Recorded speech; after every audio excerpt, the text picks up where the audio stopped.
Hey guys, welcome to creatingtracks.com, and today we're going to add a clap roll to our snare roll, and this is what we did last week.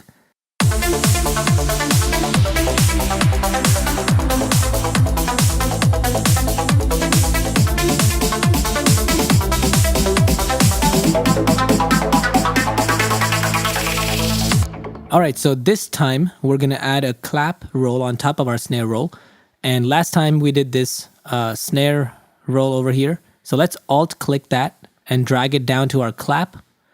And I have this drum rack with this clap on it. So check this out.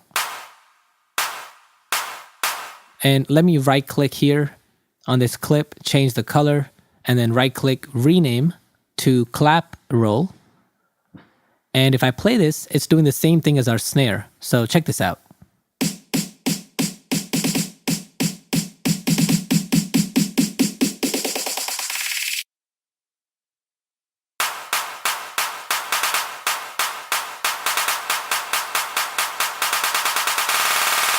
All right, so it's doing what the snare is doing, and if I play them together,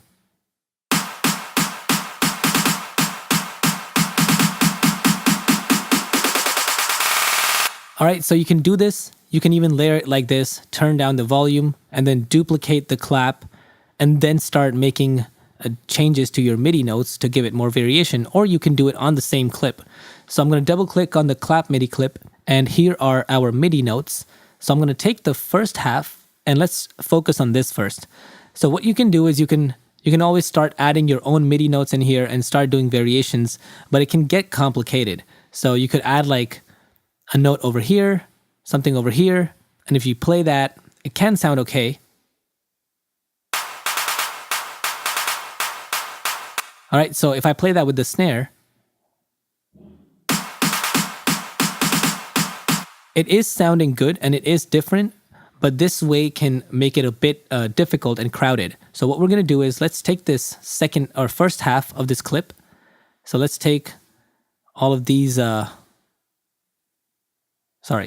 let's take all of these notes and delete them. And let's just start adding eighth notes. So just basic eighth notes to keep it simple. And then we'll start making variations. So check it out. So just by adding these eighth notes, you're giving more character to your riser or to your build-up. And that's because your clap is holding a steady eighth note rhythm, and then your snare is freely doing all these different kind of things. So with this clap, what we can do is start adding more variation. So let's divide this first half into two halves, and let's concentrate on just this first half over here. So the first quarter of the whole MIDI clip. So let's add some random note like this and see what it sounds like. So just by adding a few additional notes, you can start giving it a lot more character. So what we're going to do is, let's do something like this. These four notes. And so something like this, maybe even delete one of these notes. And notice how I'm only working on one small section. And that way you can make one small section tighter and then copy it.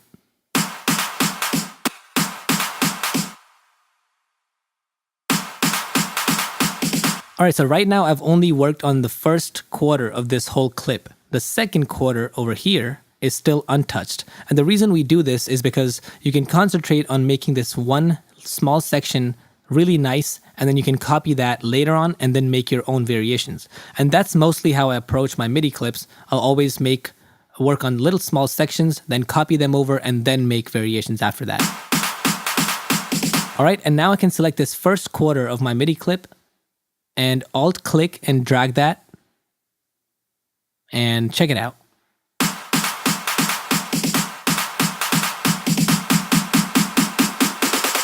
All right, and in this second quarter that I just copied over here, I could change some of these MIDI notes to make it sound a little more different.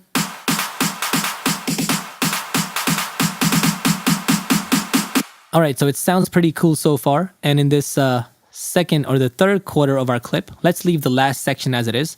Let's select these notes and alt-click and drag them. So now we have all these 16th notes.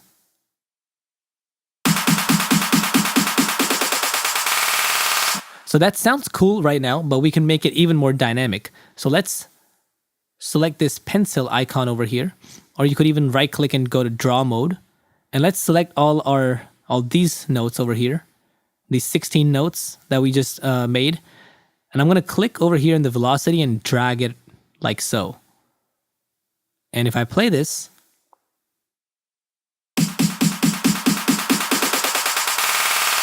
so you can see we have this sudden dip from a high velocity note to a low velocity note. So we can take every other eighth note over here and start bringing their velocities back up to the default value. So something like this. And check this out.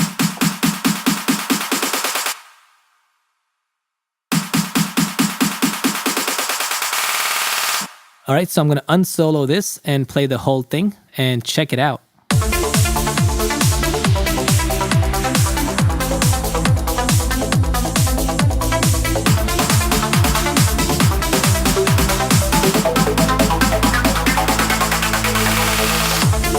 Okay, so our clap is sounding like a machine gun right now, and what we can do is add an auto filter. So in our snare, you can see we have an auto filter, and it's got this automation going on. So let's add a new auto filter on our clap, right click on our frequency and do show automation. And now you can see this red line over here that represents our frequency. So I'm going to do the exact opposite of our snare. So let's click a point over here, and instead of going up, I'm going to bring this down. So automate the frequency to go down and check it out.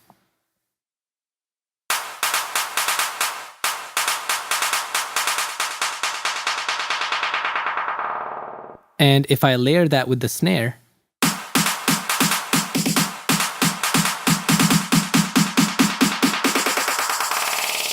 so because these filters are doing the opposite thing, it blends in a lot better. So check this out.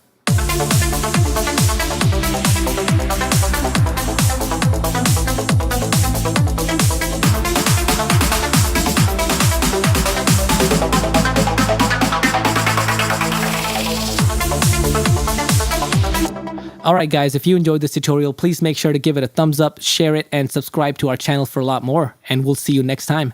Peace.